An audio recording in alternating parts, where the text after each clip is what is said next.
Assembly and the Senate.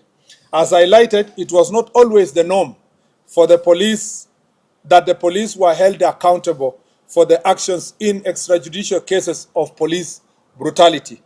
Post the 2010 Constitution, we have had remarkable accountability framework that have led to the punishment of police officers, such as in William Kimani murder in 2016, where 3 police officers were convicted of death for the murder of human rights lawyer Willie Kimani, his client Josephat Mwendwa, and their driver Joseph Muiruri.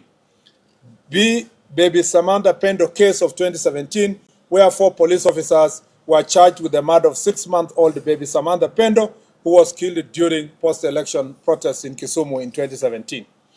3. Martin Koome murder of 2013, where police officer at the rank of an OCS was found guilty and sentenced to death for torturing a suspect to death inside a cell.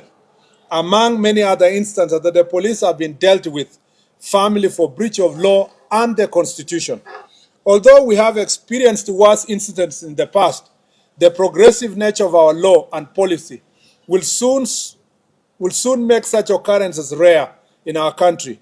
Incidents such as bodies being dumped in Yala River, the case of Indian nationals killed in a container at police station, cases of abductions, incarcerations, detention without trial, and recently the death of Mr. Albert Ojwang while in the hands of police, among others, must be punished by law, and those involved will soon be held accountable. Globally, countries have made significant strides in attaining police reforms. Instances such as public outcry, social movements, and specific instances of violence or misconduct have led to significant and relatable scenarios of police reforms. As a government, we are duty-bound to uphold the highest possible standards in safeguarding the security, formulating priority areas of reform and enforcement of law. Our goals remain delivery of professional, accountable, and citizen-centered policing that meets the aspirations of our Constitution. To realize these objectives, the Ministry of Interior and National Administration remains firmly committed to pursue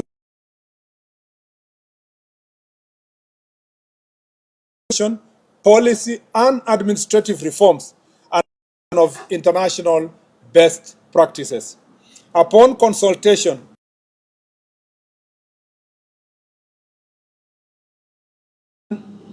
in the aspiration of fulfillment of Constitution 4, I have today directed the implementation of the following policy reforms framework in the National Police Service.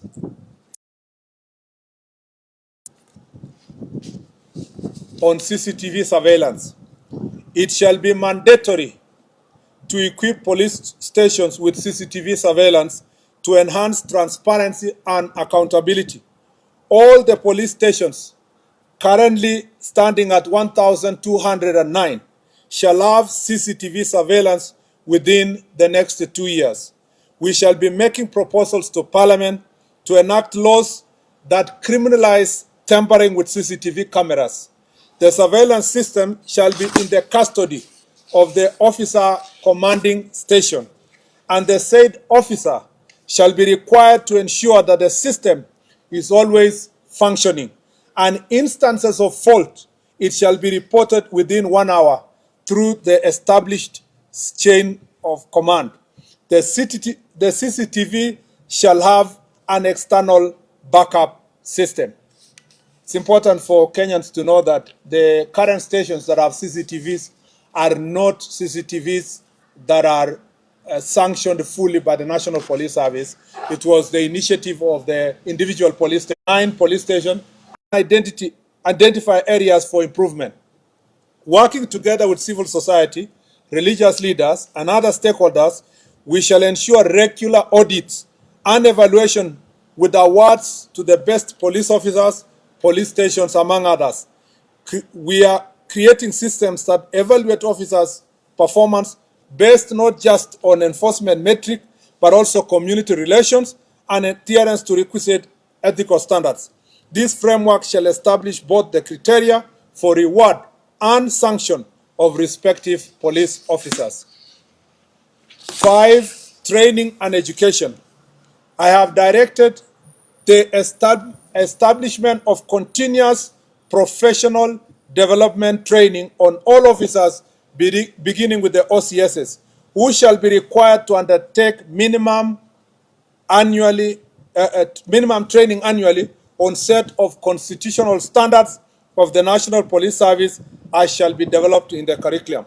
This marks the first step in restoring professionalism, discipline, and service excellence across all ranks. To achieve this, we shall work closely with the National Treasury and Parliament to ensure adequate resources are allocated. It is unfortunate that whenever budget cuts strike, training is often the first casualty. We are also forging partnership with development partners, public benefit organizations, and other stakeholders to sustain this initiative. In our upcoming police recruitment drive, we shall include a specific cadre of specialized officers to infuse fresh talent, professionalism, and modern policing standards throughout the service. All these reforms will be centralized for oversight and implementation at every police station, directly under the responsibility of the officer commanding station. It is important to note that in the command and structure of police service, the OCS is the ultimate officer in charge of all activities related to enforcement of law and order at the police station. All the other superior structures exist for the coordination and command of the National Police Service. It is therefore our intention to implement, monitor, and evaluate aforementioned reforms of the police station. Our intention is to make our police stations centers of excellence. It's important for all of us to know as Kenyans that just the way we say in elections, the polling station is the final place of voting. The police station is the final station of reporting any crime in the National Police Service, and therefore, every person, including senior officers, even the minister, everybody else has to always go back to a police station, and therefore, we want to make the police stations to become the center of excellence. We shall make the respective budgetary adjustments to prioritize these reforms among other modernization strategies in the forthcoming and subsequent financial years. We shall also pitch for support of these priorities from our development partners to ensure efficient and effective implementation of these reforms. As we relentlessly advocate for appropriate conduct by the police, there must be a reciprocal emphasis on the responsibility of citizens to show respect towards police officers as they discharge their lawful duties. Just as police officers are held accountable and subjected to public scrutiny, citizens too must accept that their actions are not beyond reproach. We are extremely concerned by the increasing instances where police officers have come under unwarranted attacks while executing their lawful duties. These challenges must not be ignored, and they point to a broader need to foster mutual understanding, accountability, and respect between the police and the public. In some instances, the nation has watched in disbelief as individuals forcefully entered protected areas such as parliament and police stations, with incidences such as burning police vehicles and destruction of government installations. Equally alarming are cases involving mob justice, acts of banditry, and illegal possession and public display of firearms. Such acts not only threaten national security, but also undermine rule of law. In conclusion, I wish to give my highest assurance that the Ministry of Interior National Administration, working in concert with other government agencies and in close collaboration with the people of Kenya, will continue to pursue and implement the much-needed reforms within the security sector. This process will be progressive and guided by the constitutional values, best practices, and the unwavering pursuit of justice and professionalism. I thank you. Are there any questions? Yes. We shall, for all the questions, please name and maybe the media house you represent. Okay.